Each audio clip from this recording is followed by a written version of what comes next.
कहा जाता है कि कोई भी माँ को कितना भी बड़ा गिफ्ट दे दीजिए वो हमेशा छोटा ही होगा, क्योंकि माँ ने जो गिफ्ट आपको जिंदगी देकर दिया है उससे बड़ा गिफ्ट तो दुनिया में हो ही नहीं सकता। इसलिए माँ का उपहार बड़ा है, आपको जीवन दिया उसने। मैंने माँ के लिए ये किया, मैंने माँ के लिए उपहार दिया, छोड़िए इस बात को। कितना भी कर लोगे कुछ भी नहीं। माँ बेटियां कितनी भी लड़ती रहें, शादी के बाद बेटी को पता लगता है माँ क्या होती है। शादी से पहले तो इतनी लड़ती हैं आपस में,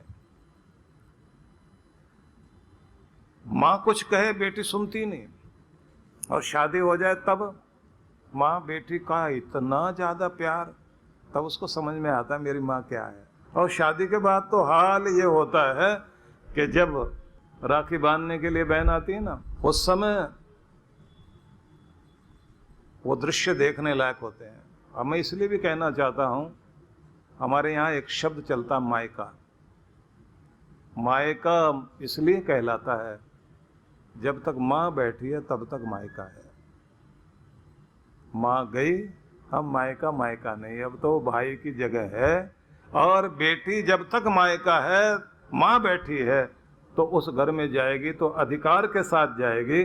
और जैसे माँ नहीं रही तो ऐसा लगता है जैसे मेहमान बन के जा रहे हैं, अब घर से कोई अधिकार रहा नहीं। जब किसी बेटी की माँ मर जाए, बेटा उतना कभी नहीं रोएगा जितना बेटी रोती है। वो कहती है आज से माँ क्या गई, मेरा तो अधिकार ही चला गया, मेरे लिए तो मेरी दुनिया खो गई है, क्योंकि वो बैठी थी तो मेरा सब कुछ था वहाँ। कितना भी लड़ते हो आपस में, शादी से पहले दोनों खूब लड़ते थे, लेकिन तब समझ में आता है कि एक है जिसका सारा ध्यान मेरी तरफ लगा रहता है। वो शहर अच्छा लगता है जिस शहर में अपनी बेटी ब्याही है।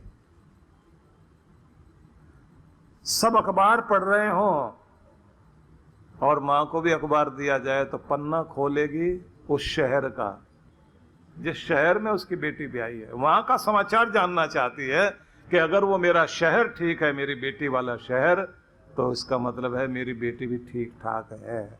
वो शहर प्यारा लगने लग जाता है। और वो दुआएं मांगती है तो क्या, कोई भी माँ अपने लिए तो कुछ नहीं मांगती, मेरी बच्ची खुश रहे। और जिस दिन वो राखी बांधने के लिए आती है भाई को, ससुराल से अपनी मायके में आती है, उस दिन आप देखना कि बूढ़ी आंख, चश्मा लगाकर वो बूढ़ी माँ क्या पढ़ रही होती है। बेटी को बहुत ध्यान से देखती है, उसका चेहरा पढ़ने की कोशिश करती है, मेरे से कुछ छिपा तो नहीं रही। पूछती है बेटी तू ठीक ठाक है, तेरे घर में सब ठीक है। अब वो तो अपनी तरफ से कहेगी हाँ बहुत ठीक है, सब ठीक है। अब वो बहुत ध्यान से देख रही होती है, नहीं ये कुछ छिपा रही है। माँ ही ऐसा ही है, जिसे किताब पढ़नी आए ना आए, लेकिन माँ को बेटी का चेहरा पढ़ना जरूर आता है, उसके दिल में झांकना जरूर आता है, उसके रोम रोम को जानती है। अब आई है वो जल्दी जल्दी में आकर के भाई को राखी बांधी, उसके बाद सहेलियों से मिलने चली गई। शहर में इधर उधर जो भी कुछ लेना था, उसने कुछ खरीदारी करनी थी, इधर उधर भागती हुई आ रही है। और इधर बूढ़ी माँ, चला नहीं जाता, हाथ में एक लकड़ी का सहारा, छड़ी का सहारा लिया हुआ है, नौकर को साथ ले जाकर न जाने कौन कौन सी सब्जियां खरीद के लाई है। पूरी डाइनिंग टेबल सजा रखी है उसने। अब बेटी कहती माँ मैं तो कुछ खाऊंगी नहीं, मैं गई थी सहेलियों के यहाँ कुछ खा लिया था, अब इच्छा नहीं। और माँ क्या कहती है, थोड़ा कुछ मुंह झूठा कर लो। और देखती है कि मेरी पसंद की सारी सब्जियां वहाँ लगाई हुई है। तब उसको समझ में आता है कि मेरी माँ क्या है। और माँ क्या बोलती है, देख बेटी तेरे ससुराल में सब कुछ अच्छा है, तो सबकी पसंद का ध्यान रखकर सबकी पसंद की चीजें बनाती होगी, लेकिन तेरी पसंद का किसी को पता नहीं, सिर्फ तेरी माँ ही जानती है कि तुझे क्या पसंद है, इसलिए तेरे लिए वो चीजें बनाई हैं जो तुझे अच्छी लगती है। हर बेटी की अलग अलग पसंद होती है, माँ को पूरा पता होता है ये खाएगी खुश होगी, वो सारी चीजें सजा रखी हैं। फिर वो बीच बीच में कोई न कोई बहाना करके उससे उगलवाती रहती रहस्य, तेरे घर में ऐसा क्या है, वैसा क्या है, ये क्या, वो क्या, ननद क्या है, फलाना क्या है, वहाँ के जो लोग हैं वो कैसे, सब बातें पूछती है। और बेटी भी पूरा कोशिश में रहती है, जैसे अखबार वाले पूछते रहते हैं ना, और नेताजी पूरा ध्यान रखते हैं कि जो ये उगलवाना चाहता वो मैंने निकालना नहीं है। माँ भी अपनी तरफ से पूरी कोशिश करती रहती है, और आखिर में ये होता है, बेटी के जाने का समय आ जाता है और माँ उसको कहती है, बेटा अब 2 मिनट के लिए मेरे पास मेरे कमरे में चल। अब बेटी क्या कहती है, माँ तू मेरे से जो पूछना चाहती है मैं तुम्हें बता चुकी हूँ, मैं बिल्कुल ठीक ठाक हूँ, मैं तुमसे कुछ नहीं छिपा रही हूँ, मेरा घर बहुत अच्छा है, मैं वहाँ बहुत खुश हूँ। फिर भी अंदर ले जाएगी और कहती है अब टीका करने का टाइम है। अपनी बेटी को टीका करना चाहती है। अब आप सोचिए, ट्रंक खोलेगी वो, ट्रंक खोलती है, ट्रंक के अंदर एक बड़ा सा पर्स है उसके पास, उसमें एक रुमाल है जिसमें कुछ मुड़े तुड़े नोट उसने गांठें लगा लगा के बांधे हुए हैं, और इधर बेटी देख रही है कि माँ की टेबल के ऊपर बहुत सारी दवाई की शीशियां रखी हैं जो खाली हैं। लगता है भैया ने जो पैसे दिए होंगे, माँ ने वो सब जोड़कर रुमाल में बांध लिए, अपनी दवाई भी नहीं खरीदी है। अब वो माँ को डांटती और कहती है, माँ मुझे पैसे नहीं चाहिए, मेरे पास बहुत हैं। और माँ अपने रुमाल में से वो पैसे निकाल कर लेकर आती है, और क्या कहती है, उसकी मुट्ठी में हाथ रखकर पैसे, और मुट्ठी को ऐसे मोड़ती है, ऐसे बंद करती है, बंद कर ले इसको।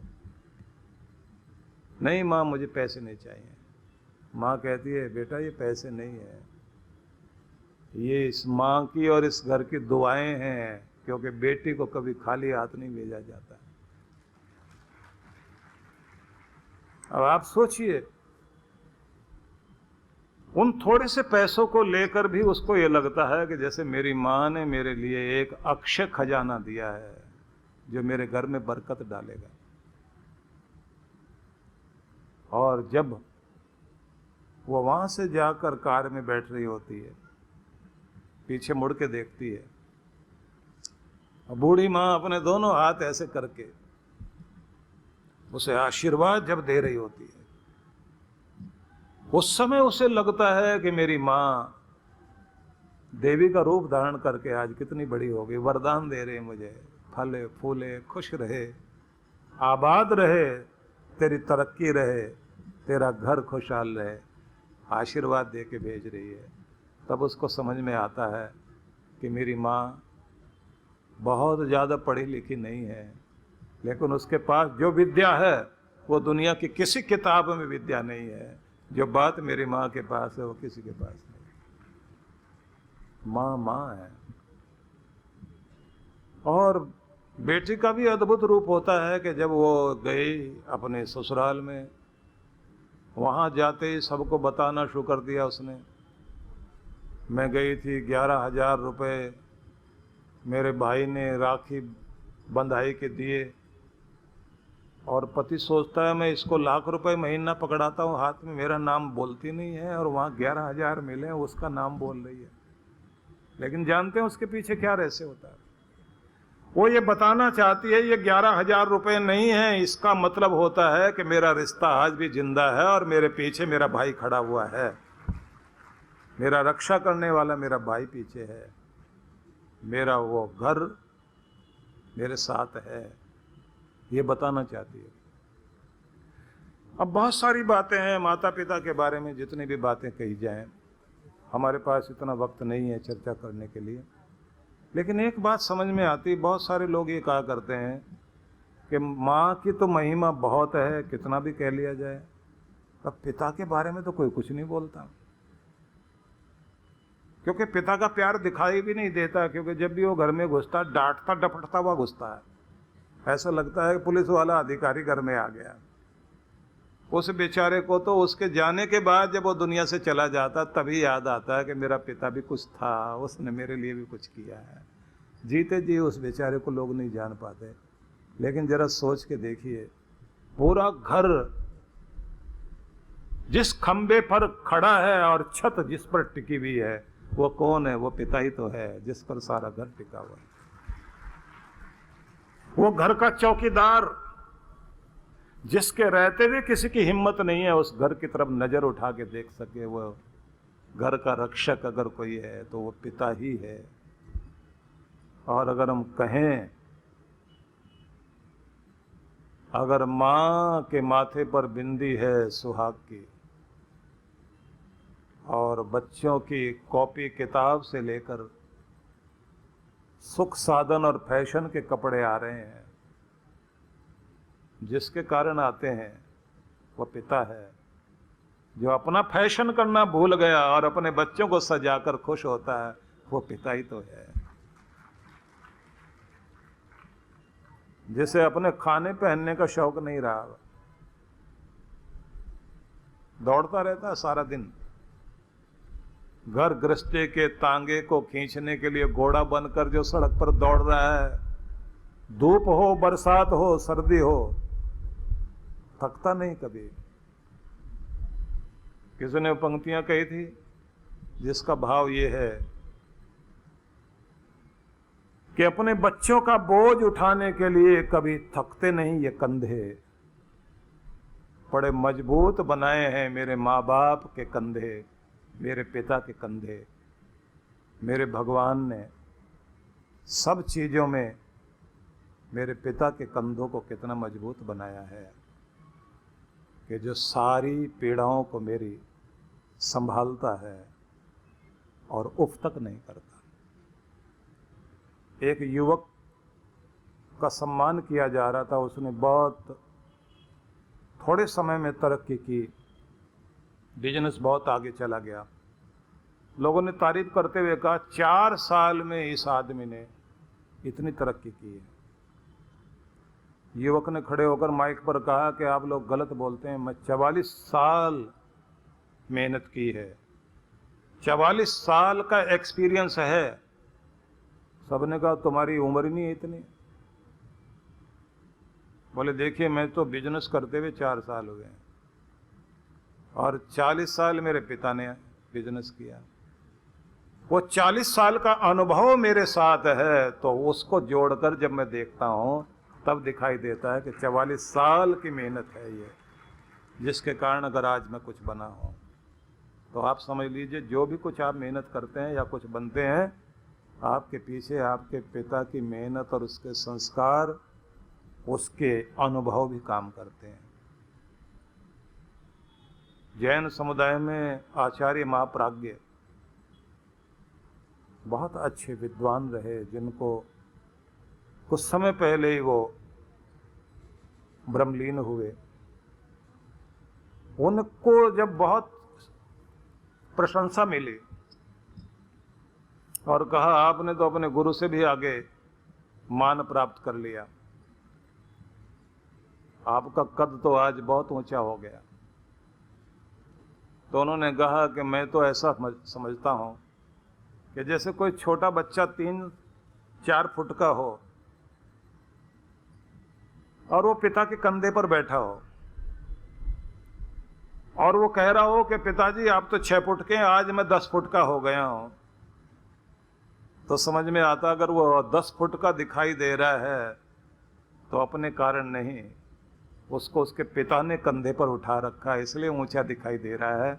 तो आचार्य युवाचार्य महाप्राज्ञ जी कहते थे कि अगर मेरा मान दिखाई देता और ऊंचाई दिखाई दे रही है तो मैं तो 4 फुट का ही हूँ, 10 फुट का दिखाई दे रहा हूँ तो इसलिए क्योंकि मुझे अपने कंधों पर मेरे गुरु ने उठा रखा है, इसके कारण मैं ऊंचा दिखाई दे रहा हूँ।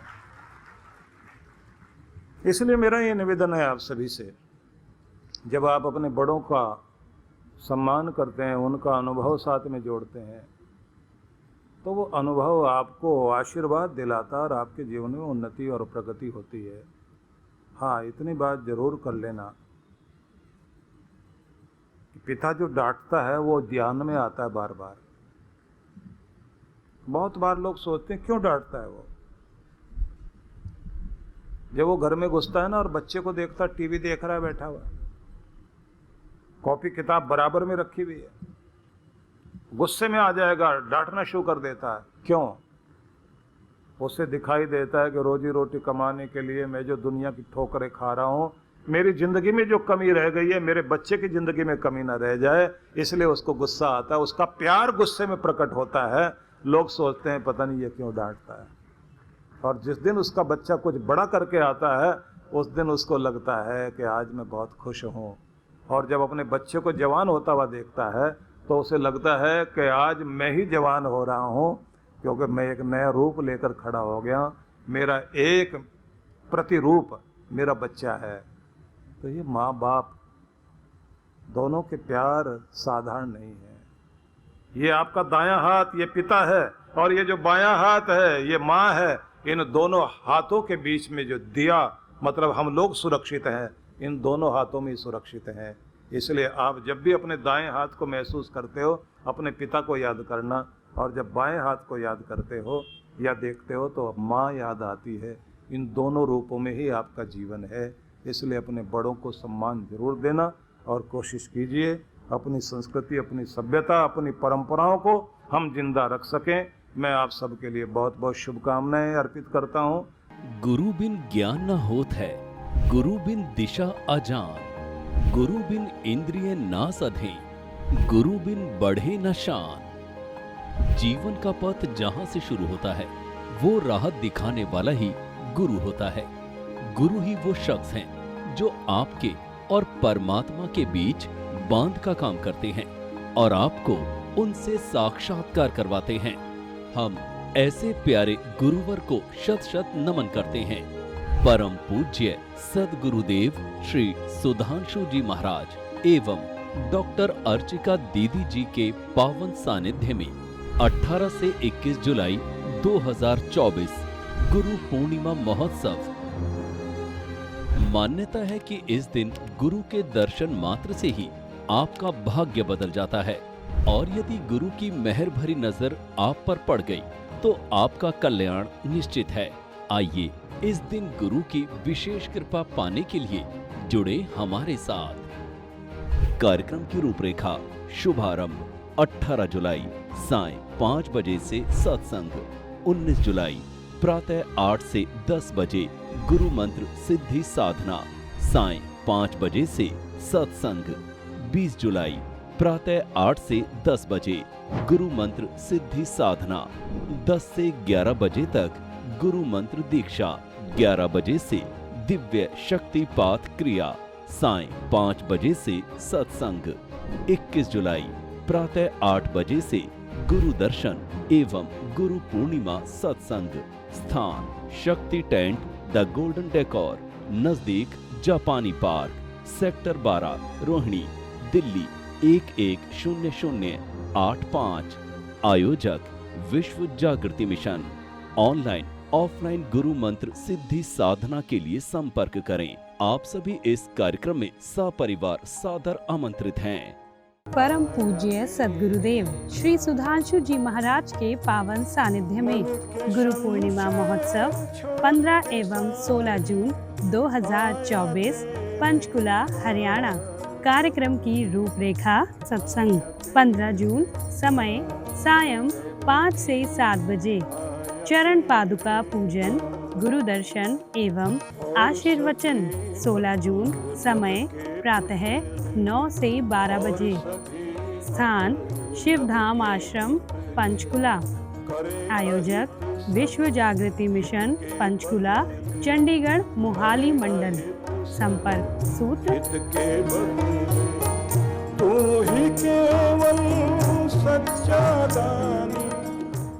परम पूज्य सद्गुरुदेव श्री सुधांशु जी महाराज के पावन सानिध्य में अमृत ज्ञान वर्षा 20 से 23 जून 2024। कार्यक्रम की रूपरेखा। शुभारंभ 20 जून 2024, समय दोपहर 12 से 2 बजे। स्थान श्रीधाम आश्रम, आदि विश्वनाथपुरा, राजन कुंटे, बैंगलोर। 21 जून, समय सायं 5 से 7 बजे। 22 जून पूर्णिमा दर्शन एवं सत्संग। समय प्रातः 11 से 1 बजे। सायं 5 से 7 बजे। 23 जून, समय प्रातः 10 से 12 बजे। विशेष कार्यक्रम मंत्र दीक्षा समारोह, समय दोपहर 12:30 से 1 बजे।